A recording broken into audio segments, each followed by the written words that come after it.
लीजिए प्रस्तुत है महात्मा ज्योतिबा फूले की लिखी पुस्तक गुलामगिरी का भाग 4। शीर्षक है वराह तथा हिरण्याक्ष के विषय में। हिरण्याक्ष यानी हिरण्यकश्यप। ढोंबिपा यानी ढोंबिया। ढोंबीराव कश्यप की मृत्यु के बाद द्विजों का नेता कौन बना? ज्योतिराव। उसका नाम था वराह। वराह वराह शुकर से उत्पन्न हुआ था, ऐसा भगवान आदि पुराणकर्ताओं ने लिखा है। इस बारे में आपका क्या मत है? ज्योतिराव। वास्तव में सोच विचार के पश्चात यह निश्चय होता है कि मनुष्य और शूकर में बहुत तथा अद्भुत भेद है। यह भेद को तू निश्चय पूर्वक जान सके, इसीलिए इस विषय के एक उदाहरण के बारे में हम सोच समझ लें तो पर्याप्त होगा। ये सोचो कि मनुष्य और शूकर संतान को जन्म देने के बाद उसके साथ कैसा आचरण करते हैं। मानव जाति की स्त्री संतान को जन्म देने के पश्चात उसे किंचित भी दुख कष्ट होने नहीं देती और बड़ी सावधानी से उसका पालन पोषण करती है, परंतु सूकरी कुतिया के समान पहले अपने बच्चे को खा डालती है, बाद में शेष बच्चों को जनती है। इस विषय से सिद्ध होता है कि वराह भी सूकरी माता ने पहले अपने प्रथम सूकर बच्चे को खा डाला होगा और बाद में इस वराह को जन्म दिया होगा, परंतु भगवान पुराण आदि पुराणकर्ताओं ने के कथनानुसार वराह तो आदि नारायण का अवतार था। तब कह तो उसके सर्वसाक्षित्व तथा समदृष्टि को दोष लगता है या नहीं?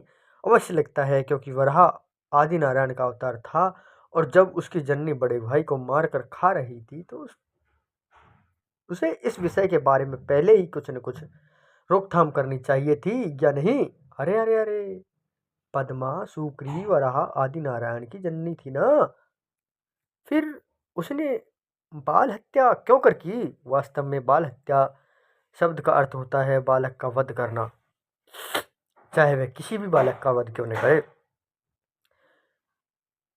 किंतु इसने तो अपने ही पेट के बच्चे को मारकर खा डाला। ऐसे घोर अन्याय का वर्णन करने के लिए तो शब्दकोश में शब्द ही नहीं। यदि उसे डायन कहें तो भी उचित नहीं, क्योंकि प्रसिद्ध कहावत है डायन भी अपने बच्चों को नहीं खाती। फिर बाद में उस वराह की माता पद्मा ने ऐसे अघोरी कर्म के छालनार्थ और नरकयातना से बचने के लिए कोई प्रायश्चित किया अथवा नहीं, ऐसा कहीं लिखा नहीं मिलता, इसलिए बहुत खेद होता है। डोडिम्बा वराह की माता सूकरी का नाम यदि पद्मा था तो उससे यह अर्थ निकलता है कि उसके सूकर पति का भी कुछ नाम होना चाहिए ना? ज्योतिराव। हाँ, पद्मा सूकरी के पति का नाम ब्रह्मा। डोम्बिपा इससे तो यह प्रतीत होता है कि पहले काल में पशु भी अपने बीच ब्रह्मा नारद और मनु आदि नाम रखते थे, किंतु भला वे नाम इस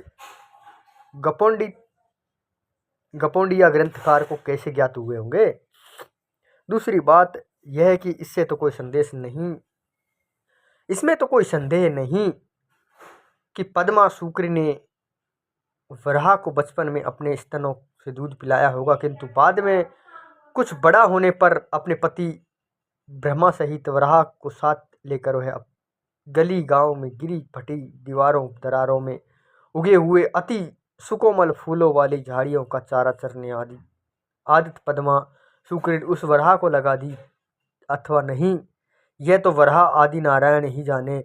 इस बारे में अथवा अन्य भी कई बातों का उल्लेख उन ग्रंथों में नहीं मिलता। इस कारण मुझे लगता है यह जो ग्रंथों में लिखा है कि वराह सूकरी से उत्पन्न हुआ, वह सब झूठ है। ऐसे उल्टी बातों में लिखते हुए ग्रंथकारों को लज्जा कैसे नहीं आई? ज्योतिराव। वाह रे वाह, और तुम जैसे लोगों है कि उन ग्रंथों पर विश्वास करके उन ग्रंथकारों के बाल बच्चों के पैर धोकर पिया करते हो, तब फिर लज्जा तुमने बेच खाई या उन्होंने? ढोंडिबा। अच्छा जाने दीजिए, यह तो कहिए कि उस नायक का नाम वराह कैसे पड़ा? ज्योतिराव। संभवतः उसका स्वभाव और आचरण बड़ा घिनौना रहा होगा और जिस ओर जाता होगा शूकर की भांति झपट कर तेजी से बढ़ता होगा और विजय पाता होगा। इसी कारण महाप्रतापी हिरण्याकश और हिरण्यकशिपु के राज्यों के क्षत्रियों ने उसे धिक्कारने के विचार से उसका नाम शूकर या वराह रख दिया होगा।